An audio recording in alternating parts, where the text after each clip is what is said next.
በብልጽግና ፓርቲ የአዲስ አበባ ቅርንጫፍ ጽህፈት ቤት ኃላፊ አቶ ሞገስ ባልቻ በየካ ክፍለ ከተማ በቤላ አካባቢ ህብረተሰቡ በራስ ተነሳሽነት ያለማቸውን መንደሮች ተዘዋውረው ጎብኝተዋል።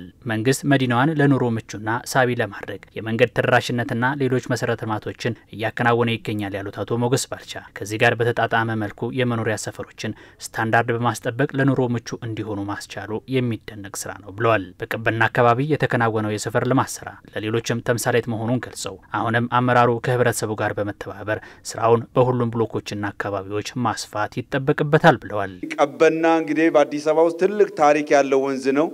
በጣም ዝና ያለው ወንዝ ነው።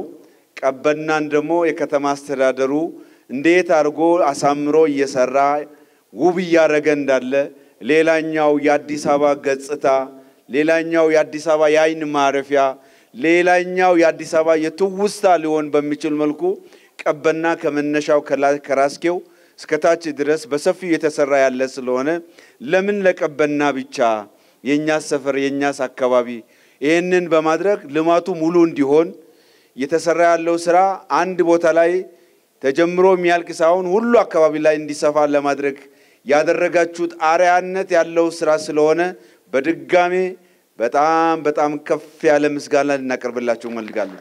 አካባቢው ከዚህ ቀደም ጨለማና በተለይም በክረምት ወቅት ወጥቶ ለመግባት አስቸጋሪ ነበር ያሉት ኃላፊው አሁን ላይ ከህፃናት እስከ አዛውንቶች በነጻነት የሚንቀሳቀሱበትና ለኑሮ ምቹ እንዲሆኑ ህብረተሰቡ በራሱ ተነሳሽነት የሰራውን ስራ መጠበቅና መንከባከብ ይገባል ብለዋል። እንግዲህ አባቶች፣ እናቶች፣ አዛውንቶች ይሄን የተሰራውን ስራ አንደኛ የደከመ ሰው የለፋን ሰው መርቃችሁ አመስግናችሁ በርቱ እንድትሉ ከዚህ በፊትም ሰፈራችን የኛው ሰፈር ነው።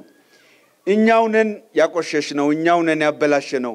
ዛሬ ደግሞ ጠርገን አጽድተን ያሳመርነው ውበት እንዲኖር ያደረግነው እኛው ስለሆንን በተለይ ጎልማሶች፣ ወጣቶች፣ ታዳጊዎች አካባቢው ላይ ጽዱ እንዲሆን ማድረግ፣ ጠረኑ ያማረ እንዲሆን ማድረግ፣ ብርሃን ያለው ማድረግ፣ በምሽትም በቀንም ሰዎች እንቅስቃሴ ሊያደርጉ የሚችሉበት እንዲሆን ማድረግ፣ መንከባከብ፣ መጠበቅ በትልቁ ከአደራ ጭምር ነው የምናስተላልፍላችሁ ማለት ነው።